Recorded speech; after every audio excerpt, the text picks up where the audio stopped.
వాక్యము ఆయన శక్తి నిన్ను మార్చింది. అవునా? నిన్ను నన్ను మార్చినప్పుడు నువ్వు ఎదుర్కొన్న ప్రతి దాన్ని ఎవరు మారుస్తారు? ఎప్పుడైతే క్రైస్ట్ నీ జీవితంలోకి వచ్చాడో అప్పటి నుంచి గాడ్స్ పవర్ అనేది అవైలబుల్లో ఉంది.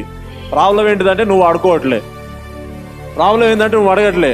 ప్రాబ్లం ఏంటంటే నువ్వు ఇన్వైట్ చేయట్లే ప్రభుని. హల్లెలూయా. చిన్నదానికైనా పెద్దదానికైనా దేవుడు కావాలా? దేవుడు కావాలా? ఆమేన్. యేసునందు ఎవరైతే ఇక్కడ ఉన్నారో, ఈ వాక్యం వింటున్నారో, మీ ద్వారా బలమైన శక్తి కనపరచబడును గాక.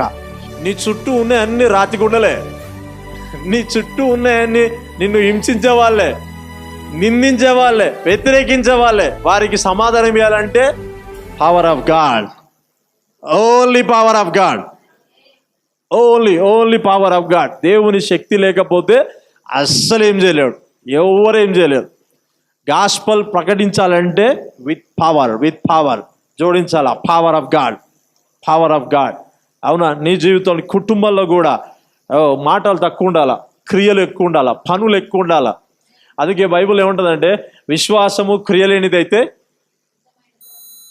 క్రియలేనిదైతే మృతమవుతుందంట. సో వాక్యాన్ని నువ్వు ప్రకటిస్తున్నావు, పవర్, క్రియ లేని విశ్వాసం మృతమైపోయింది. హల్లెలూయా.